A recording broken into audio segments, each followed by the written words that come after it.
지난 시간에 이어서 우리를 부르신 부르심의 소망, 사람에게 주신 하나님의 영광, 세 번째 시간을 시작하도록 하겠습니다. 우리가 부르심을 받고 하나님의 영광을 소망하며 사는 믿음의 사람들은 이 땅에 지금 우리가 살아가고 있지만 우리의 소속은 하늘입니다. 우리의 시민권은 하늘에 있는 자들입니다. 우리 모두가 이 땅에 살면서 항상 나는 시민권이 하늘에 있다, 이런 믿음의 삶을 살아갔으면 좋겠습니다. 빌립보서 3장 20절에 우리의 시민권은 하늘에 있는지라 거기로서 구원하는 자 곧 주 예수 그리스도를 기다리노니, 이렇게 얘기를 하고 있는데요. 이제 때가 되면 만물을 자기에게 복종케 하실 수 있는 자의 역사로 우리 낮은 몸, 우리 몸을 자기 영광의 몸의 형체와 같이 변케 하시는 그날이 올 겁니다. 어떻게? 우리 몸을 예수님의 몸과 같이, 이게 우리에게 주신 하나님의 부르심의 소망입니다. 그와 같은 형상으로 우리를 변케 하시는 것, 그와 같은 영광의 형상으로 우리를 변화시키셔서 그와 함께 하나가 되게 하시고 영원히 한 장막에 거하게 하시는 것, 이것이 바로 하나님의 우리를 향한 부르심의 소망인 줄을 압니다.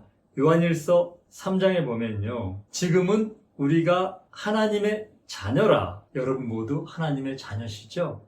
그가 나타내심이 되면 우리가 그와 같을 줄을 아는 것은 그에 계신 그대로 볼 것을 인함이니, 하나님의 자녀들에게 주신 소망은 그가 나타나시는 그날, 인자의 날, 그날에 우리가 그와 같게 우리 몸이 영광의 모습으로 변하는 것, 이것이 우리를 향한 소망입니다.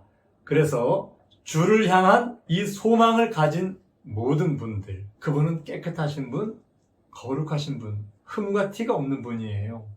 우리에게 하나님의 거룩함에 이르라는 부탁을 성경은 하고 있는데 굉장히 어려운 얘기죠. 그래서 이 소망을 가진 자들은 그의 깨끗하심과 같이 자기를 깨끗하게 한다, 이렇게 얘기를 하고 있습니다. 여러분도 이 소망 안에서 바로 예수님의 깨끗하심과 같이 여러분을, 마음을, 몸을 깨끗하게 하시는 그런 믿음의 삶을 살아가시기를 바랍니다. 요한에게 나타난 천사의 모습을 성경에서는 기록을 하고 있는데요. 이제 우리가 하나님을 섬기는 사람들은 바로 하늘에 있는 그 하나님의 영광과 형상으로 그와 같은 모습으로 나중에 변케 되는데, 그 모델을 성경에서 볼 수가 있는 것이 요한계시록에서 사도 요한에게 나타난 천사의 모습을 통해서 앞으로 여러분들이 어떻게 변할 것인가, 그 모습을 성경은 우리에게 미리 보여주고 있습니다.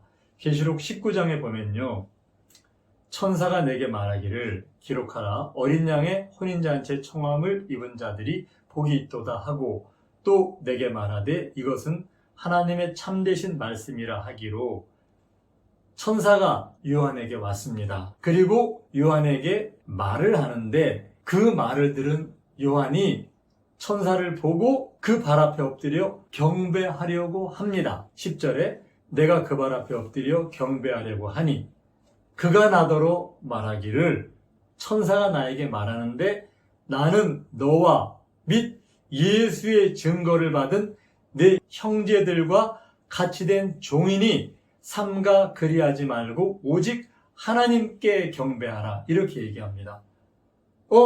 나에게 경배하면 안 돼. 오직 하나님께만 경배해야 돼. 나는 너와 및 예수의 증거를 받은 내 형제들과 같이 된 종이다, 이렇게 얘기합니다. 그러니까 나는 너와 같이 된 하나님의 종, 바로 너와 같이 된 사람이다, 이렇게 얘기를 하는 거거든요. 그런데 그 말을 전하는 그 사자를 보고 요한은 하나님인 줄 알고 엎드려 경배하려고 했던 거예요. 이 요한은 계시록 1장에서 예수님의 모습을 본 적이 있잖아요. 이 천사를 보고 그 예수님의 모습을 떠올렸던 것 같아요. 그분인 줄 알았던 것 같아요. 바로 요한도 구별할 수 없을 만큼 그 찬란한 영광 가운데 요한에게 말을 전하는 그 사자. 그 사자의 모습이 바로 여러분들이 앞으로 그와 같은 형상으로, 그와 같은 영광으로 변하는 그 모습인 것을 여러분들은 이 성경을 통해서 알 수가 있습니다. 계시록 22장에 보면 똑같은 말이 또 나오는데요. 이것들을 보고 들은 자는 나 요한이니 내가 듣고 볼 때에 이 일을 내게 보이던 천사의 발 앞에 경배하려고 엎드렸더니, 이제 천사가 와서 자신에게 또 메시지를 전하는데 그 천사를 보고 발 앞에 엎드렸어요. 경배하려고. 왜? 하나님인 줄 알고. 요한은 하나님 외에는 경배할 대상이 없는 것을 너무나 잘 아는 사람이에요. 사드락, 메삭, 아벳느고가 금신상에게 절하지 않고 목숨을 버렸는데, 요한 어떠한 세상에 부귀가 있다 하더라도 하나님 외에는 절할 수 없는 그런 믿음의 사람이죠. 그런데 이 요한이 깜짝 놀라서 경배하려고 엎드렸던 거예요. 왜? 하나님인 줄 알고.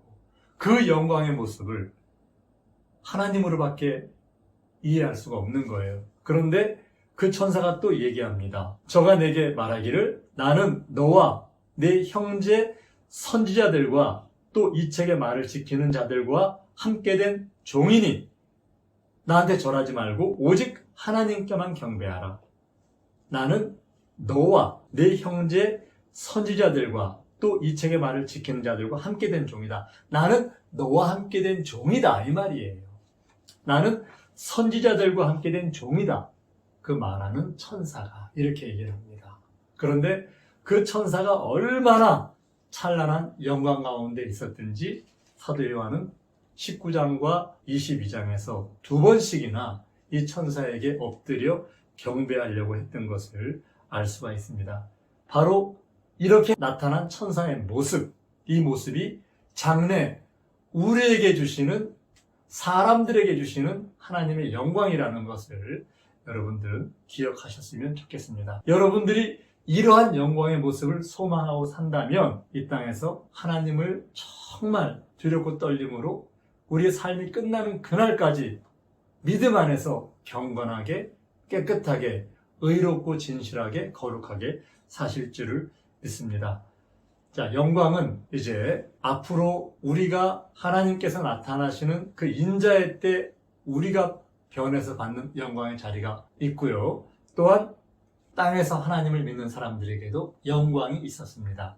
성경은 이 부분을 땅에 속한 자의 영광, 하늘에 속한 자의 영광 이렇게 구별하고 있는데요. 주로 땅에 속한 자의 영광은 구약시대 사람들에게 대한 것임을 우리는 성경을 통해서 알 수가 있습니다. 자, 우리가 이제 땅에 속한 자의 영광을 한번 보겠습니다. 고린도후서 3장에 돌에 써서 새긴 죽게 하는 의문의 직분, 바로 율법의 직분입니다. 이 직분도 영광이 있어 이스라엘 자손들이 모세의 얼굴에 없어질 영광을 인하여 그 얼굴을 주목하지 못하였거든. 하물며 영의 직분이 더욱 영광이 있지 않겠느냐. 모세는 이제 시내산에서 하나님을 만나고 십계명을 들고 내려왔을 때 그 얼굴에 찬란한 영광이, 얼굴에서 얼마나 찬란한 영광이 나는지 사람들이 보기가 어려울 만큼 찬란한 영광 가운데 있었죠. 그 부분을 얘기하는 겁니다. 자, 성경에 우리가 출애굽기에 모세가 시내산에서 십계명을 받으러 올라갈 때 하나님을 만나서 말씀한 부분을 우리가 보게 되는데요. 모세가 주의 영광을 내게 보여달라고 얘기를 합니다. 그러니까 출애굽기 33장에서 네가 내 얼굴을 보지 못하리니 나를 보고는 살 사람이 없다, 이렇게 말씀하셔요. 그래서 야훼께서 가라사대 보라 내 곁에 한 곳이 있으니 너는 그 반석 위에 섰으라. 내 영광이 지날 때에 내가 너를 반석 틈에 두고 내가 지나도록 내 손으로 너를 덮었다가 손을 거두리니 네가 내 등을 볼 것이요 얼굴은 보지 못하리라. 이렇게 이제 말씀하시거든요. 그리고 모세는 실제로 하나님께서 지나가신 뒤에 그 뒤를 봤습니다. 그동안 하나님이 모세를 죽이지 않기 위해서 얼굴을 손으로 덮고 계셨죠. 그런데 잠깐 하나님의 뒤의 모습을 보고 이제 모세는 십계명을 손에 들고 이제 백성들에게로 내려옵니다. 그런데 모세가 그 증거의 두 판을 손에 들고 시내 산에서 내려왔는데 그 모세 얼굴에서 광채가 나는 거예요. 그러나 모세는 자기 얼굴에 광채가 나는 것을 깨닫지 못했어요. 그래서 이스라엘 자손이 모세를 볼 때에 모세의 얼굴 꺼풀에 광채남을 보고 그에게 가까이 하기를 두려워하였더니 이렇게 얘기를 하고 있거든요. 이스라엘 사람들이 모세 얼굴에 너무 찬란한 빛이 나니까 가까이 가는 것이 두려운 거예요. 그래서 모세가 얼굴을 수건으로 가리는 것을 성경은 기록하고 있는데 없어질 영광, 율법의 영광도 사람이 눈으로 보기 어려울 만큼 찬란한 그런 하나님의 영광이 모세 얼굴에 있었습니다. 그 잠시 없어질 그 영광, 이 영광은 앞으로 우리가 받을 그 영광에는 비교할 수 없는 그런 영광임을 우리는 알고 있죠. 고린도서 3장에 보면요, 우리가 다 수건을 벗은 얼굴로 거울을 보는 것 같이 주의 영광을 보매 저와 같은 형상으로 화하여 영광으로 영광에 이르니 곧 주의 영으로 말미암음이니라, 이렇게 기록하고 있는데요. 우리가 언젠가 하나님의 얼굴을, 하나님의 영광을 보는 그날이 있을 거예요. 그때 우리도 그와 같은 영광의 모습으로 바뀌어서 영광으로 영광에 이르는 이 은혜가 바로 우리를 부르신 그 부르심의 소망입니다. 하나님은 자신의 영광을 사람들에게 모두 부어주시기를 원하십니다. 그래서 너희도 의롭고 거룩한 그리스도의 장성한 분량까지 자라라, 이렇게 말씀하시는 거예요. 이 하나님의 영광, 이 영광을 위해서 솔로몬도 이 땅에서 엄청난 것을 누리며 모든 왕 중에서 가장 뛰어난 왕으로 인정받는 삶을 살았지만 솔로몬의 모든 영광으로도 입은 것이 꽃 하나만 같지 않았다고 얘기를 하고 있잖아요. 여러분, 이 땅에 사시면서 내 믿음 말씀대로 하나님을 섬기는지 점검하시고 이 땅에 살면서 하나님의 영광을 소망하며 이 땅의 모든 것을 십자가에 못 박는, 이젠 내가 아니라 하나님의 내 안에 살아가시는 그런 믿음의 삶을 사시는 여러분들이 되시기를 예수님의 이름으로 부탁을 드립니다. 감사합니다. 성경대로